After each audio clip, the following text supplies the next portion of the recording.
Hello Shawn, तुम burger लेकर सीधे घर चले जाना क्योंकि गाड़ी का टायर पंचर हो गया है। बुल्ली उसे बनवा रहा है, हमें आने में थोड़ी देर हो जाएगी। लेकिन बर्गर फ्रीज में मत रखना वरना सब ठंडे हो जाएंगे। तुम्हें अपना खाना हो तो खा लेना, मेरा और बुल्ली का छोड़ देना। शॉन बोला हाँ ठीक है गुल्ली, मैं बर्गर लेकर घर जा रहा हूँ, लेकिन ज्यादा देर मत करना वरना एक भी बर्गर बचेगा नहीं। तुम्हें पता है ना कि शॉन कितना बड़ा चटोरा है। बर्गर मेरे सामने रहेंगे तो मैं अपने आप को ज्यादा देर तक रोक नहीं पाऊंगा, समझ गया ना तुम। गुल्ली शॉन से बात कर ही रहा था कि तभी बुल्ली आ गया और कहने लगा चलो गुल्ली काम हो गया है। शॉन का फोन है क्या? गुल्ली बोला हाँ बर्गर मिल गए हैं उसे, वो घर लेकर जा रहा है। बुल्ली ने कहा गुल्ली तुम उससे कह दो स्कूटर चलाते हुए बात मत करो, एक्सीडेंट बहुत होते हैं इससे, और मौसम भी कुछ ठीक नहीं लग रहा है, जितने जल्दी हो सके घर चले जाओ। बुल्ली ने जो कुछ भी गुल्ली से कहा गुल्ली ने शॉन से बता दिया। लेकिन शॉन बोला गुल्ली तुम डरो मत, मैं सालों से स्कूटर चला रहा हूँ, मुझे कुछ नहीं होगा। और तभी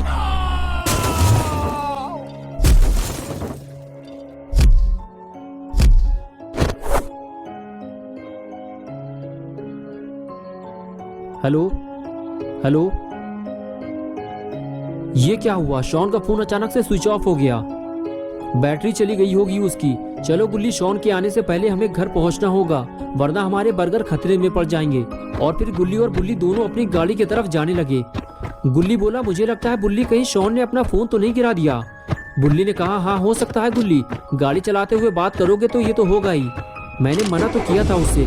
और इस तरह बातें करते हुए गुल्ली बुल्ली अपनी जीप लेकर वहां से चले गए। और इधर घंटों तक शॉन वहीं बेहोश पड़ा रहा और रात हो गई।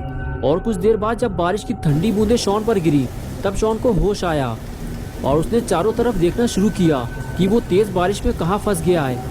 तब शॉन को याद आया कि उसका एक्सीडेंट हुआ था, लेकिन वो तो दिन में हुआ था और अब रात हो चुकी है। इसका मतलब ये है कि मुझे यहाँ पड़े हुए कई घंटे हो चुके हैं। शॉन उठकर खड़ा हुआ तो उसे पता चला कि उसके पैर में तेज दर्द हो रहा है, उसे पैर में चोट लगी है, उसे किसी को मदद के लिए बुलाना होगा।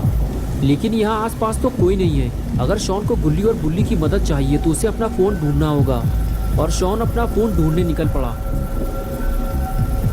अरे बाप रे, यहाँ तो इतनी बड़ी बड़ी झाड़ियाँ उगी हुई हैं, यहाँ मुझे फोन मिलेगा कैसे? चारों तरफ तो जंगल है, पता नहीं मेरा फोन हाथ से छूटकर कहाँ चला गया। काश मैंने गुल्ली की बात मान ली होती तो ऐसा नहीं होता। लगता है आज की रात मुझे इस जंगल में गुजारनी होगी, वो भी अकेले। गुल्ली बुल्ली भी मेरी मदद नहीं कर पाएंगे क्योंकि उन्हें पता ही नहीं है कि मैं कहाँ हूँ। और अपना ये स्कूटर भी टेढ़ा मेढ़ा हो गया है, अब मैं घर कैसे जाऊँगा? अरे रुको रुको, तुम ही मेरी आखिरी उम्मीद हो, रुक जाओ, मेरी मदद करो, मेरा एक्सीडेंट हो गया है, मुझे घर तक छोड़ दो, मैं तुम्हें पैसे दे दूंगा, रुक जाओ। अरे यार कोई भी मेरी मदद करने को तैयार नहीं है और हम हर वक्त दूसरों की मदद करने को तैयार रहते हैं। आज मुझे पता चला है कि ये दुनिया कितनी मतलबी है। अब मैं किसी से मदद नहीं मांगूंगा, बस बैठकर इंतजार करूंगा। मुझे यकीन है कि गुल्ली बुल्ली मुझे ढूंढने जरूर आएंगे। और ये सब इस मनुष्य गाड़ी की वजह से हुआ है। अगर ये यहाँ पर नहीं होती तो इस वक्त मैं घर पर बर्गर खाकर गेम खेल रहा होता।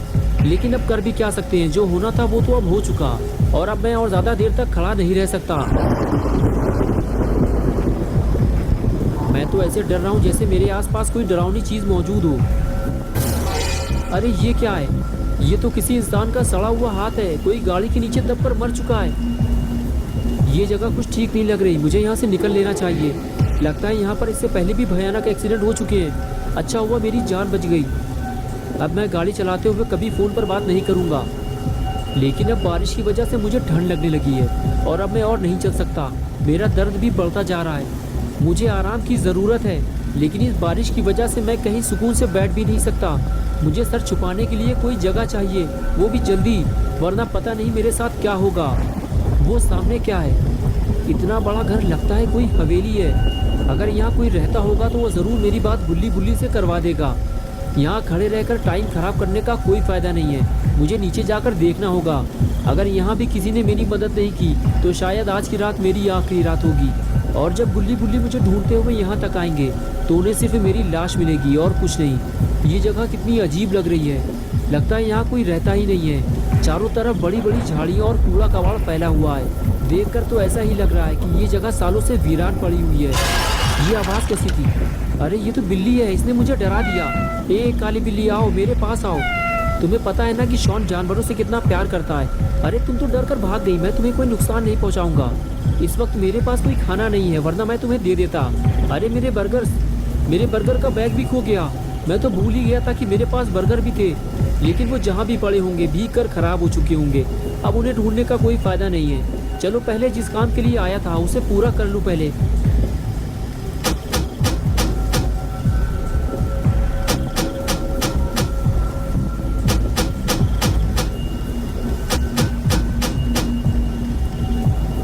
लगता है मैं गलत जगह आ गया हूँ। आज मुझे पता चला है कि छोटी सी लापरवाही से कितना बड़ा नुकसान हो सकता है।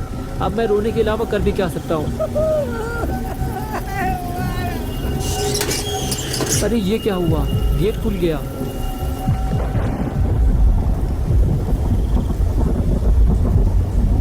क्या मैं अंदर आ सकता हूँ? क्या मैं अंदर आ सकता हूँ? कोई बोल क्यों नहीं रहा है? मैं अंदर आ रहा हूँ। ये क्या है? ये तो कोई वीरान पुरानी हवेली लग रही है। इसे देखकर तो लगता ही नहीं है कि यहाँ सालों से कोई रहता भी होगा।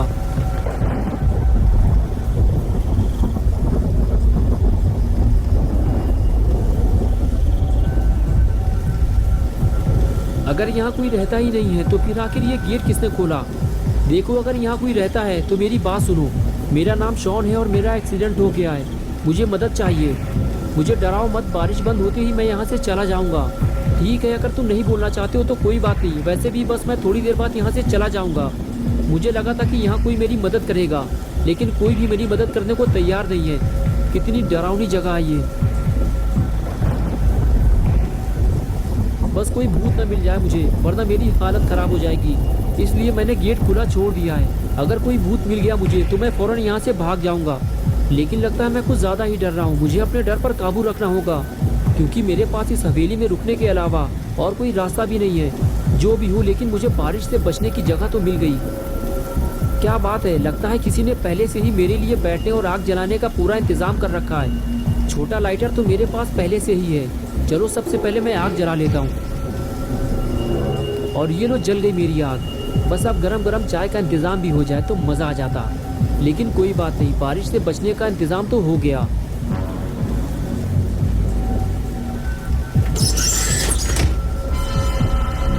ये कैसी आवाज़ है? कौन है वहाँ पे?